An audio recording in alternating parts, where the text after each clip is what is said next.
Salut la compagnie, c'est Jules Melon et aujourd'hui on se retrouve pour un petit podcast bonus en solitaire afin d'évoquer un film d'horreur. Oui je sais, Halloween est passé, on est plus proche maintenant de l'esprit de Noël, mais j'ai rattrapé quand même celui-ci sorti au cinéma en France fin septembre et disponible désormais en VOD.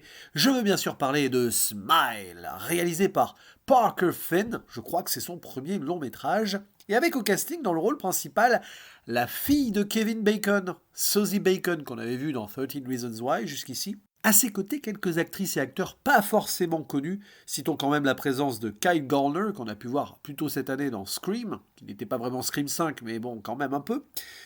Caitlin Stacy ou encore Jessie T. Usher, sans oublier une apparition de Rob Morgan, qui me semble a fait quelques séries.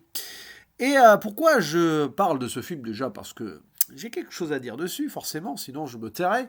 Et parce que pas mal de gens sont allés le voir au cinéma. Je crois que ça a été la surprise, un niveau succès horrifique de cette seconde partie d'année. Il est resté quelques semaines au cinéma. Et il m'a été conseillé par pas mal de gens. Bon, sans crier au chef-d'œuvre non plus, mais je m'y suis intéressé. L'histoire raconte donc les déambulations psychologiques, on va dire cela, d'une psychiatre ou une psychologue, hein, je crois que c'est une psychiatre, hein, j'en suis plus sûr, mais bon, peu importe, qui s'appelle Rose Cotter et qui semble un peu stressée, voilà, elle n'est pas en grande forme, elle-même ayant vécu un traumatisme durant sa jeunesse. J'en dis pas plus, mais c'est dès le début du film, hein, on voit dans son esprit que quelque chose la hante, un deuil. Bon.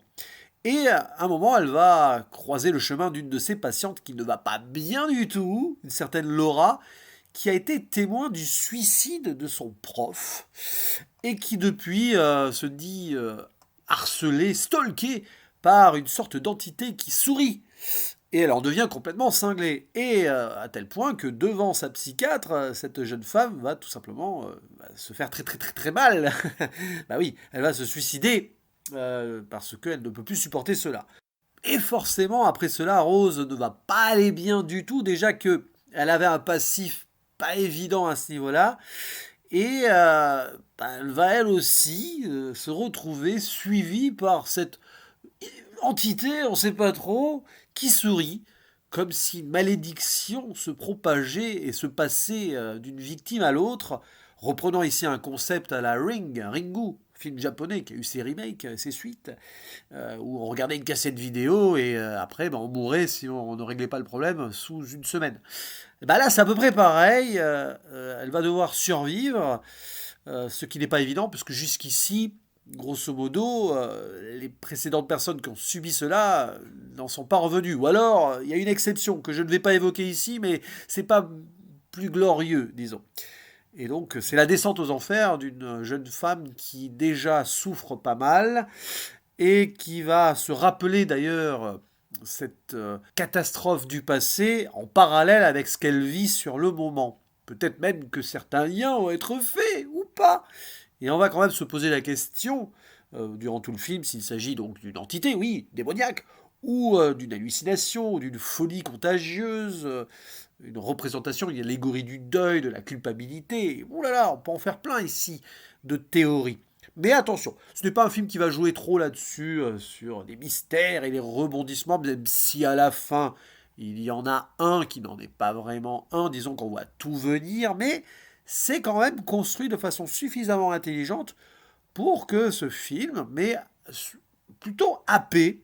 J'ai pas été emballé ultimement, mais nous avons là quand même un bon métrage qui fait partie du haut du panier dans le domaine de l'horreur de 2022. D'autant plus que sur le plan esthétique, c'est quand même réalisé avec soin.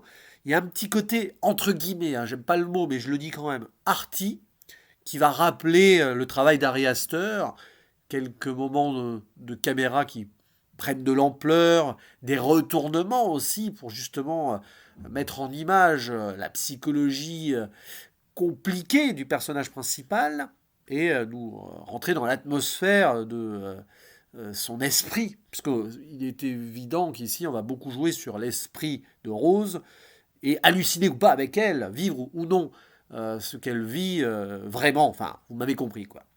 Donc là-dessus, ça remplit son contrat. C'est assez classique, j'ai envie de dire. Mais là-dessus, C'est assumé mais efficace, dans le sens où vous allez forcément avoir des rapports, donc je le disais tout à l'heure, avec Ring, mais aussi It Follows, hein, pour prendre plus récemment et plus dans cette mouvance artistique esthétique, je dirais. On va aussi avoir à un moment un clin d'œil sur une scène que je ne spoilerai pas à Alien 3, hein, je crois que c'est le troisième, un des plans iconiques de ce film de David Fincher.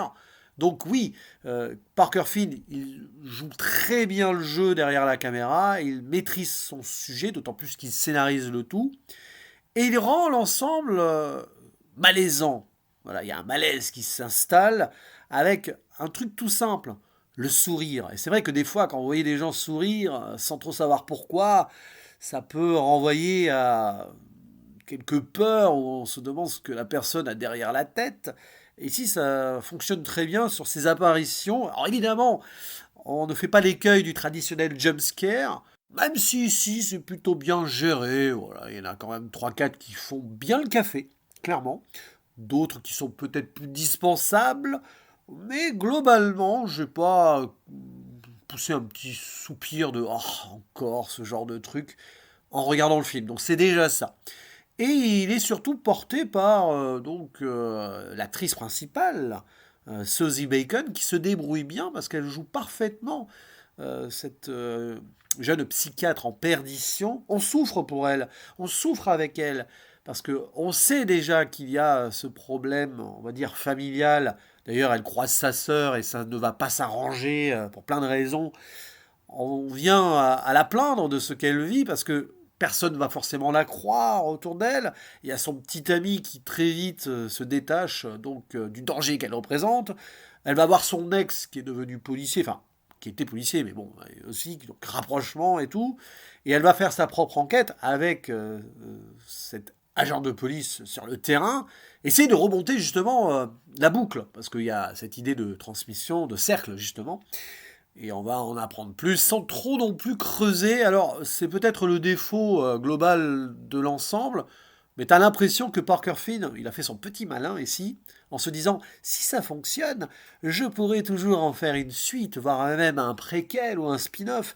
Et visiblement, comme les chiffres au box-office ont été plutôt bons, on peut s'attendre à quelques suites ou autres donc dérivés et en faire une franchise. Oh, c'est pas impossible, c'est pas impossible. Bon, pourquoi pas après tout, pourquoi pas. Il y a la place d'en faire un univers intéressant. Attention après de pas trop tirer sur la corde, comme d'habitude.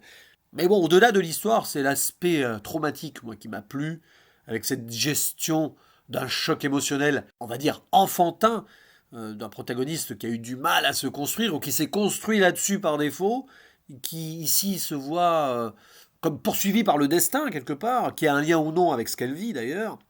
Et l'intérêt, c'est donc de voir comment elle va aller de l'avant ou pas, comment elle va s'écrouler en prenant le mal à la racine, son mal à elle, et peut-être s'en servir pour essayer de vaincre ce mal-là. À moins que les deux, du coup, ne finissent par fusionner d'une certaine façon. C'est intelligent, d'ailleurs, parce que on va se poser cette question jusqu'au bout, clairement. Et je ne dis pas comment ça se termine, mais c'est bien géré. Voilà, même s'il y a, encore une fois, comme souvent dans les films de ce genre-là, une sorte de double conclusion avec une post-finalité qui est évidente à mes yeux d'avance. Limite, j'aurais préféré plutôt que ce soit ouvert ou qu'on laisse un suspens clairement plus direct. Mais bon, c'est pas bien grave. J'ai envie de dire que Smile est une réussite. C'est à conseiller, voilà, à regarder lors d'une soirée d'hiver, parce que bon, l'hiver approche, il va faire frais là, j'imagine, ces prochains jours, sous la couette, de nuit, avec une petite chandelle à côté pour pas avoir trop peur peut-être. Mais oui, c'est assez recommandable, donc foncez si vous voulez découvrir ceci entre amis ou en solitaire. Smile de Parker Finn, c'est un oui. C'est ni un gros oui, ni un petit oui d'ailleurs. C'est un vrai bon oui. Un petit 7 sur 10, quoi. Allez, n'hésitez pas à dire en commentaire ce que vous en avez pensé si vous l'avez vu au cinéma ou si vous l'avez rattrapé récemment comme moi. Il ne me reste plus qu'à vous dire à la prochaine. Ciao.